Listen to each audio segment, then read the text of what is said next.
Hi friends, welcome to up and down Tamil. இன்றைக்கி நம்ம சில அருமையான புதிர்கள் தான் பார்க்க போகிறோம்.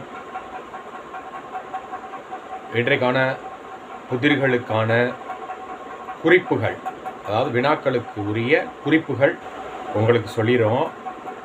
அதை வச்சு நீங்கள் விடைகளை காமெண்ட் பாக்ஸில் எழுதி அனுப்புங்க. அந்த வகையில் இன்றைக்கான முதல் புதிர், அதற்கான குறிப்புகள்.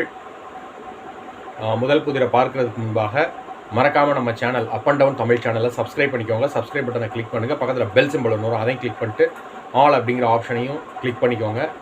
நம்ம மேக் பண்ணக்கூடிய வீடியோஸ் எல்லாமே உங்களுக்கு நோட்டிஃபிகேஷன்ஸாகவே வரும். ஃப்ரெண்ட்ஸ், மறக்காமல் இந்த வீடியோவுக்கு ஒரு லைக் பண்ணுங்கள், ஷேர் பண்ணுங்கள். அது எனக்கு ரொம்பவே மோட்டிவேஷ்னலாக இருக்கும்.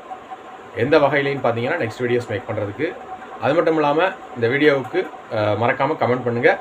உங்கள் கமெண்ட்டை நீங்கள் விடைகளை கண்டுபிடிக்கிறீங்களே, அந்த விடைகளை நீங்கள் கமெண்ட் பாக்ஸில் கமெண்ட்டாக நமக்கு எழுதி அனுப்புங்க நண்பர்களே.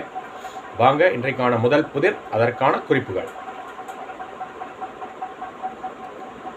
புதிர்களுக்கு உள்ள போகிறதுக்கு முன்பாக ஒரு பொதுவான ஒரு குறிப்பு, இன்றைக்கு நம்ம பார்க்கக்கூடிய புதிர்கள் அனைத்திற்குமான பொதுவான ஒரு குறிப்பு நான் சொல்லிடுறேன். இது ஒரு குறிப்புன்னு கூட நீங்கள் வச்சுக்கலாம். இன்றைக்கு நம்ம பார்க்கக்கூடிய அனைத்து புதிர்களுக்குமே முதல் எழுத்து பார்த்திங்கன்னா மா அப்படிங்கிற எழுத்து தான் முதல் எழுத்தாக வரப்போகுது. அதாவது தமிழ் எழுத்துக்களில் வரக்கூடிய மா அப்படிங்கிற எழுத்து தான் இன்றைக்கான அனைத்து புதிர்களுக்குமான முதல் எழுத்தாக, தொடக்க எழுத்தாக வரப்போகுது. இன்னும் சில குறிப்புகளை சொல்லி அதை வச்சு நீங்கள் எளிமையாக விடைகளை கண்டுபிடிச்சிடலாம் நண்பர்களே. இன்றைக்கான முதல் புதிர், அதற்கான குறிப்புகள். இந்த புதிருக்கான மொத்த எழுத்துக்கள் பார்த்திங்கன்னா 2 எழுத்துக்கள்.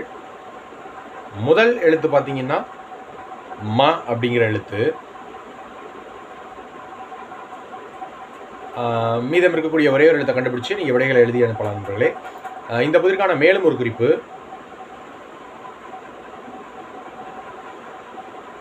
கல் அப்படின்னு சொல்கிறோம் இல்லையா, அதற்கு ஒரு எதிர்ச்சொல் அப்படின்னு கூட சொல்லலாம், எதிர்ப்பதம் அப்படின்னு கூட சொல்லலாம். இந்த வகைகளில் இதில் நிறையா வகைகள் இருக்கும். ஒவ்வொரு பகுதிகள்லையும் இது ஒவ்வொரு வகையாக இருக்கும். ரொம்ப எளிமையானது தான். மொத்தம் 2 எழுத்துக்கள். முதல் எழுத்து மா. அடுத்த புதிருக்கான குறிப்புகள் நண்பர்களே. இந்த புதிருக்கான மொத்த எழுத்துக்களும் பார்த்தீங்கன்னா 2 எழுத்துக்கள் தான். இந்த புதிருக்கான முதல் எழுத்தும் பார்த்தீங்கன்னா நம்ம முன்பு பார்த்ததை போன்றே முதல் எழுத்தான மா அப்படிங்கிற எழுத்து தான் இதற்கும் முதல் எழுத்தாக அமையக்கூடியது. மொத்தம் 2 எழுத்துக்கள்.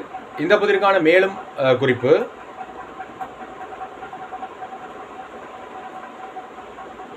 மிக ஓங்கி உயர்ந்து இருக்கக்கூடியது அப்படின்னு கூட நம்ம இதை சொல்லலாம். மொத்தம் 2 எழுத்துக்கள். முதல் எழுத்துமா, ரொம்ப எளிமையாக கண்டுபிடிச்சிடலாம். அடுத்த புதிருக்கான குறிப்புகள் நண்பர்களே.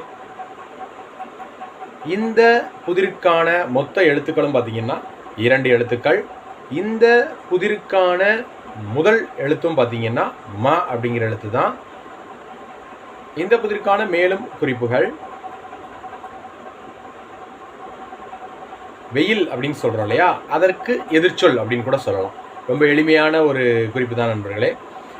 அதாவது மொத்தம் 2 எழுத்துக்கள். முதல் எழுத்துமா, வெயில் அப்படிங்கிறதுக்கு எதிர்ச்சொல் அல்லது எதிர்ப்பதம்னு கூட சொல்லலாம்.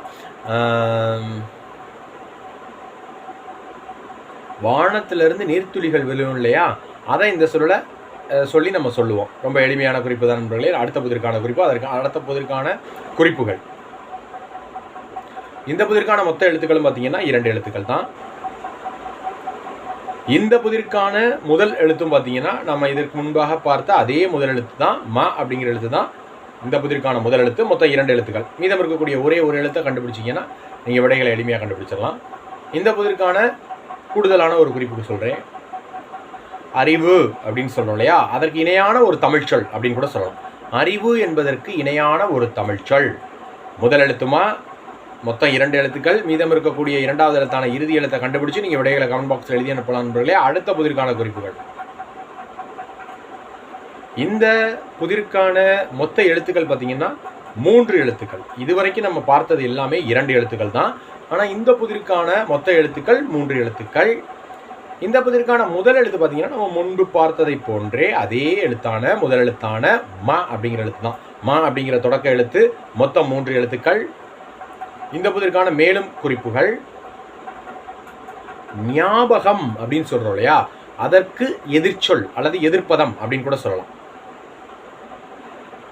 இந்த புதிருக்கான மேலும் ஒரு குறிப்பு சொல்கிறேன். சில பேர் வந்து நமக்கு இது அதிகமாக இருக்குது அப்படின்னு சொல்லுவோம். ஞாபகம் அப்படிங்கிற சொல்லி இந்த சொல்லி இது அதிகமாக இருக்குது அப்படின்னு சொல்லுவோம். 3 எழுத்து சொல், முதல் எழுத்துமா. அடுத்த புதிருக்கான குறிப்புகள்.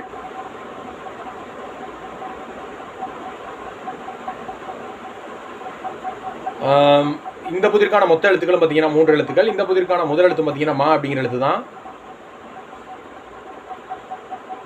இந்த புதிருக்கான மேலும் கூடுதலான ஒரு குறிப்பு, ராசிகள் இருக்கு இல்லையா, மொத்தம் 12 ராசிகள் இருக்கு இல்லையா, அதற்கு நட்சத்திரங்கள்லாம் நிறையா இருக்கும் இல்லையா. 12 ராசிகளுக்குமான ஒட்டுமொத்தமாக சேர்த்து நிறைய நட்சத்திரங்கள் இருக்கும்.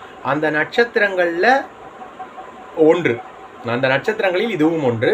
மொத்தம் 3 எழுத்துக்களை கொண்ட ஒரு சொல். முதல் எழுத்து வந்து ம அப்படிங்கிற எழுத்துல தொடங்கக்கூடிய ஒரு சொல் தான் இந்த நட்சத்திரம். அதற்கான நீங்கள் கண்டுபிடிக்க வேண்டிய விடை. அடுத்த புதிருக்கான குறிப்புகள் நண்பர்களே, இந்த புதிருக்கான மொத்த எழுத்துக்கள் பார்த்தீங்கன்னா 3 எழுத்துக்கள் தான். இந்த புதிருக்கான முதல் எழுத்து பார்த்தீங்கன்னா மா அப்படிங்கிற எழுத்துல தொடங்கக்கூடிய ஒரு சொல் தான் நீங்கள் விடையாக இன்னைக்கு அமைக்கக்கூடியது. அதை கண்டுபிடிக்க வேண்டியது நீங்கள். மொத்தம் 3 எழுத்துன்னு சொல்லியாச்சு, முதல் எழுத்து மான்னு சொல்லியாச்சு. கூடுதலாக இருக்கக்கூடிய ஒரு குறிப்பை நான் இப்போ சொல்கிறேன்.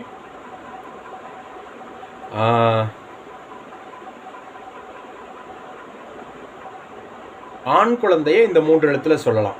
ஆண் குழந்தை இருக்கு இல்லையா, அதை வந்து இந்த 3 எழுத்துக்களில் சொல்லலாம்.